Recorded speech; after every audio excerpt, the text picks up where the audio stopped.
Chris, on Western Mass News 4, 5, and 6, we were live just a few feet away describing the scene out here as her family was screaming, crying, desperate for Charlotte to come back home.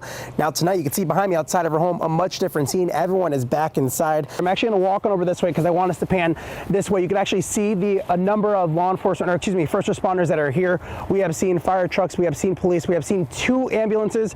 Well, Chris and Jordan, literally as we come on there, we just got some new information on this fire, but I want to start by letting you know where this fire is taking place, or where it was taking place. I'm standing on Dickinson Street. To my right is the Holy Name Church, and about a quarter mile up is the X. That is a busy intersection here in Springfield. Officer Delmarter, some people have some concerns in the public that you said no clear evidence of intoxication. Do you have any comment?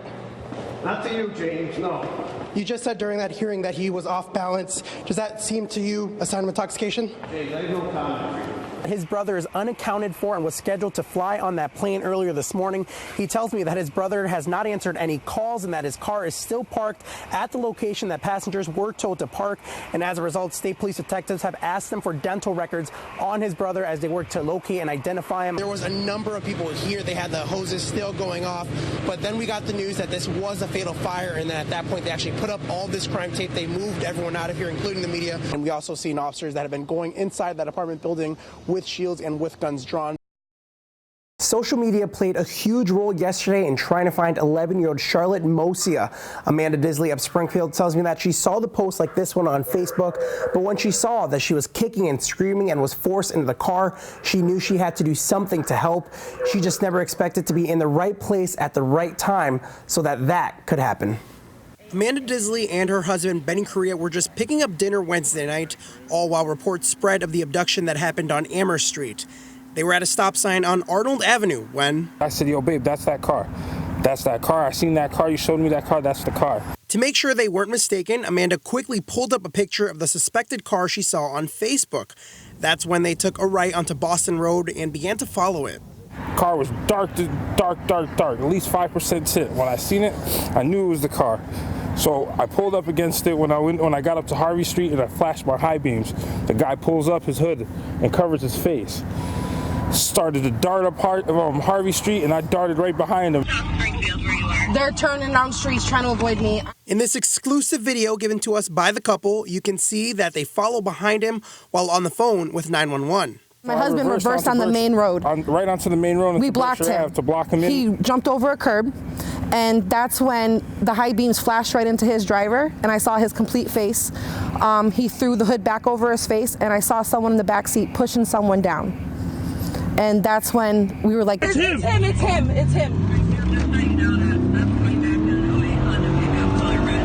No, this is a blue Honda Civic, and they're doing 100 miles an hour right now. When he noticed that we were really chasing him when he did all the side streets, he just started blowing through every single red light, and my husband blew through every single red light with him.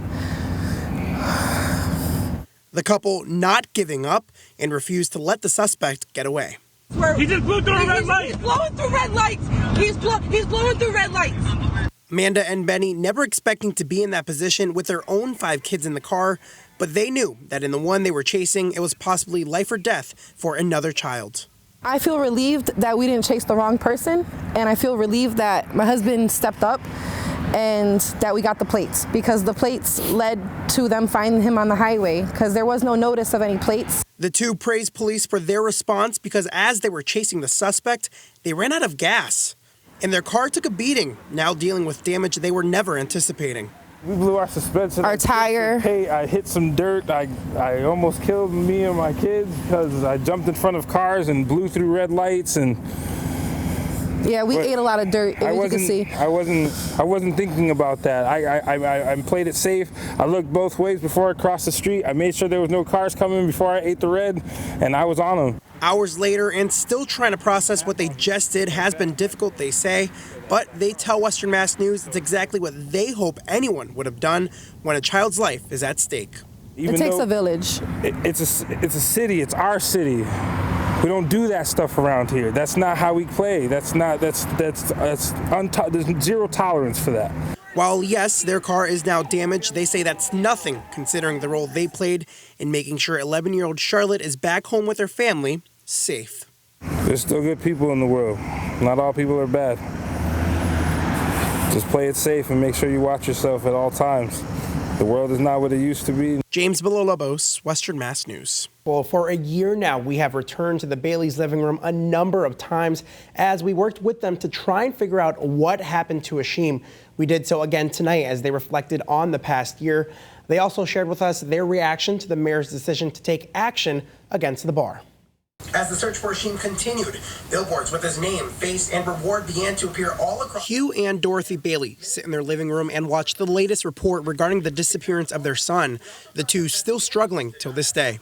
It's just like an emptiness, you know, emptiness, a loneliness, and I just feel like sometimes I'm not even in my own body. Sometimes, you know, it's just very, very strange. For me, I still look up. I mean, serious. I still stay up late at night. He does. The two hopeful this is all just a nightmare. When I hear the door open, I'm looking to see if it's him coming in the door. You know, and when I come, and sometimes when I go out and I come in, I'm looking to see if he's sitting in the couch like he always does, watching TV, you know. I walk by his room and he's not there.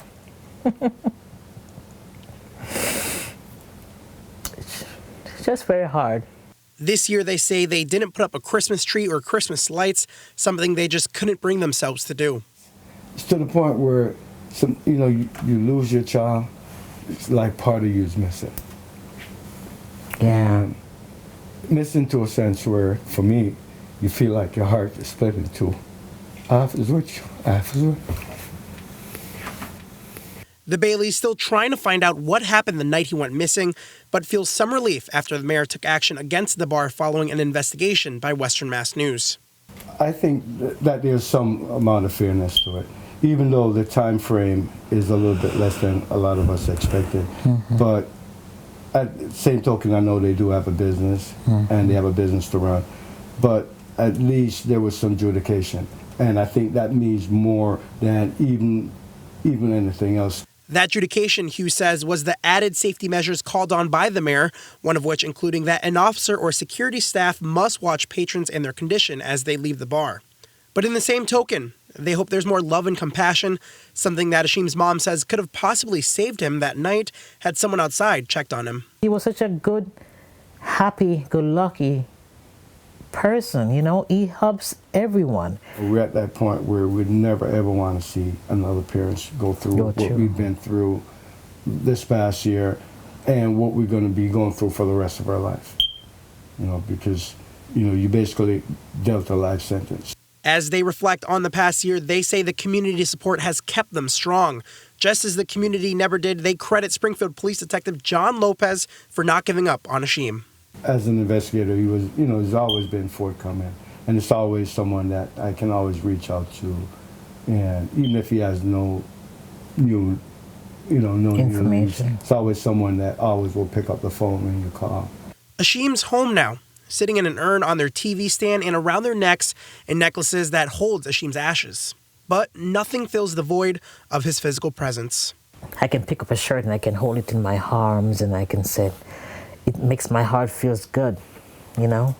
This is the way we connect, by me going into his room or holding on to a piece of his clothes. But for Hugh, he has yet to enter Achim's room, and coping has been much more difficult. Just cry for him every day. No, I understand.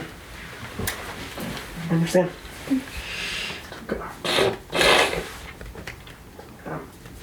Praying, he says, not only for her soul, but also looking forward to the moment they're together again.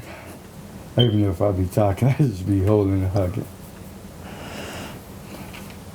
For just embracing for a long time. Maybe I probably can't get any words out. Just embrace each other and I said, welcome. Welcome home, Papa. I'm right here now. We're together. Now I'm at peace. With God and you, Yeah. I'll be happy. He spoke only with us because he felt that it's important that everyone knows about his real-life hero. This is William Santiago's car totaled after crashing into a tree while getting off the Chestnut Street exit off of 291 in Springfield earlier this month. The brakes had kind of locked up. So at that point, I kind of realized, like, oh man, the car's not stopping. This is not good. William, who's 24, tells Western Mass News it was his day off and he was heading downtown to pay some bills when suddenly his car hydroplaned. I saw the impact about to happen. I kind of braced myself. And from there, it was just a quick blur. William was seriously injured but still conscious and could only use his elbows to try and crawl out. He says he began to lose consciousness when suddenly he saw a woman in the distance. I looked up at her and I was like, am I going to be okay? I want my mom. She says, honey, you don't have your mom right now, but I promise you have me. And she just really reassured me, kept me calm. William says he wasn't feeling pain in his legs and he began to worry. And I just kept asking her, am I going to be able to walk again? And, she kept telling me, I don't know, okay, but one thing I do know is you're here and you're going to be okay. And she never gave me that false sense of hope, but she gave me that reassurance that I'm still here. She kept telling him not to move, and she stayed with him until paramedics arrived. William says the last time he saw her was when the ambulance sped off to take him to the hospital. After regaining consciousness, William told his mom he needed to find this woman. So they took to Facebook, putting out this post with the description of the woman who helped him. Somebody had commented, that's like finding a needle in a haystack. And I commented, and I was like, absolutely, but it's worth the try. Facebook worked. The woman who helped him posted, her name Kristen, with the hashtag needle in a haystack. 2 days after the crash, Kristen and William met in his hospital room. I bought her a heart necklace. It says "Forever My Hero," and then it's like a heart a locket, and on the other side of it, it has the date of the accident, and it has my initials, WS. As he continues to recover from the physical injuries from the crash, Will says he's also struggling emotionally. One night, he says he was having a nightmare and flashbacks of the crash. He woke up in a sweat and started writing what began as a poem. He turned it into a song, which details not only the crash and his hero, but how he was in a bad place in life before it. Anybody having a bad day, questioning, why things happening, can look at that video and look at that and hear that song, and know that to trust in your faith. There's a reason everything happens. And now with Kristen becoming a member of his family, he says he really wants her to know. You're my hero. Nobody stopped. Nobody stopped, James. People dialed 911. People were recording me. I couldn't believe it. But here comes this woman come running full speed at me, takes me right into her arms, telling me, I'm not your mom, but I'm here for you. And it was just the most amazing thing ever, and that woman is my hero. I don't care what she says. To this day, she will always be my hero. To the day I die, she's going to be my hero. Song, prayer, and tears filled Westfield State's Interfaith Center Tuesday night. This is so hard. I cannot even imagine what the family's going through. Amma Bigby went to high school with Achim and attended the vigil organized by Achim's friends on campus. The most important thing that we can do as a community is show compassion, to show great care and great love. So the students actually wanted to make sure that they had an opportunity to express their love and compassion for Achim and his family. Achim's family was at the service to hear both faculty and Achim's classmates share stories about him. This beautiful soul, this humble soul on campus, touched a lot of people's hearts. And so seeing the students react to the loss of someone so close to them made me become even more sensitive. He was loved. He was a sweet guy. In high school, literally, he makes everybody laugh. And when we were in the CAF, everybody knew Achim. So it's very important to come and just to support and it's heartbreaking. So just being here is important. The university honoring Achim with a poster in the school's dining common right where he would always eat his lunch. Andrea Murphy didn't know Achim, but says he had an impact on so many lives, including hers. I've never seen Westfield come together as quickly and as lovingly as they did in this situation. Obviously, it was a tragic situation, but it was just really nice and a sweet thing to see this campus come together. Those attending told me they just want Achim's family to know how much they are loved and supported during this difficult time. Once an owl, always an owl. Achim will always be in our hearts, and that he will deeply be missed. Achim is loved. He's loved, and he is smiling down on us, and there's nothing else I can say, but I am so sorry.